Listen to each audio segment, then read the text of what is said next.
साखाफाराथ' जों रेडि बिसायख'थिनि थाखायनो बोसोरफ्रामबो जों होबाय थायो। एबारलाय क'क्राझार सानजा बिधानसभा बियाबाव दाथ' जोङो सानै केन्डिडेट जानानै दङ नालाय बेहाय जोङो सासेया आब' प्रमिला रानि आरो सासेखौ सेवलि खोनादों आरोखि दा जोङो बाहाय आब' प्रमिलाखौबो जों गाज्रि मोनाखै सनमान दोनो दा बेहा बैसोआ एसे बारा जाबाय हिसाबै जोङो मेदाम माबाखौनो सेवलिखौनो हास्थायदों आरो बे दानि इलेक्सनाव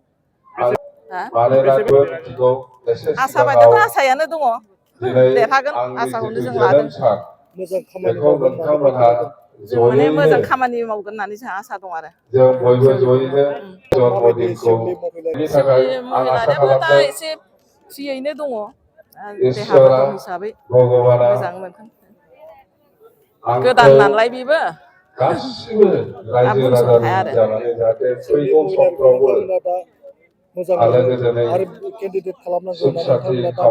दा मोजां मोनो सिगाङावथ' जोंनाव गोग्लैयामोन बेहाय बिधान सभाया जोंहा ओरै माबायावसो सिदलियावसो गोलैयोमोन नै देग्लायसो जोंनाव गोलैदों आरो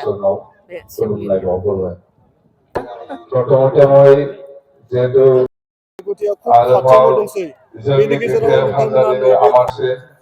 आदसा मानगोनां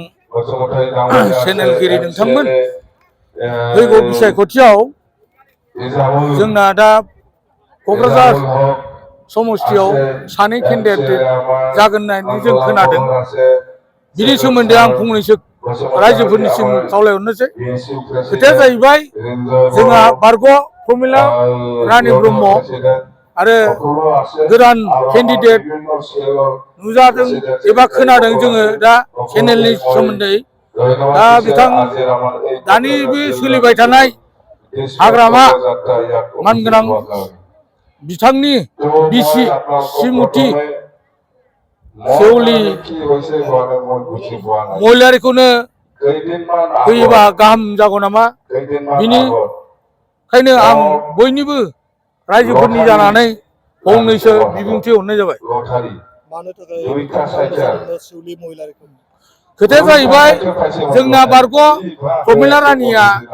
एसे एज अभार जाबाय बे एज अभारनि थाखायनो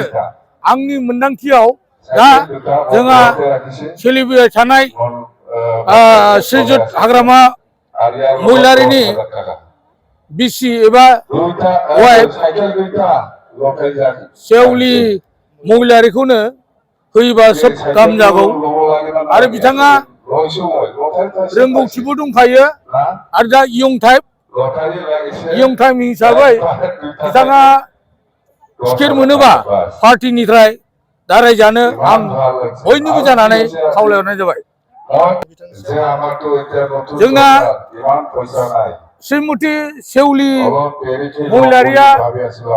नुनायाव जोंनि रायजो राजानि नुनायाव मोजाङै सोलिगोन बादि आं नुहुरो बेनिखायनो गथाय जोंनि बे बिटिसिनि एबा क'क्राझार समस्तिखौ बयबो सेवलि महिलारिखौनो माने इलेक्सन गेलेनो थाखाय एबा टिकेट होनो थाखाय आं होजानो लुगैयो নির্বাচন আহি আছে মানে আমি আমাৰ আগৰ যিটো ইএম আছিল প্ৰমিলা বাইদেউ এতিয়া বয়স বাঢ়ি গ'ল তাৰ কাৰণে আমি এতিয়া শিয়লি মেম বাইদেউকে ইলেকশ্যনত জয়যুক্ত কৰাৰ কাৰণে হেৰি কৰিছোঁ মেম নে কি নামটো নাজানো মই ঠিক মনত নাথাকে তাকে আমি প্ৰাৰ্থী হিচাপে দাবীদাৰ কৰোঁ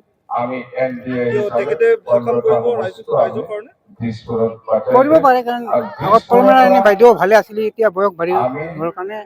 ইয়াক নিৰ্বাচন কৰোঁ মই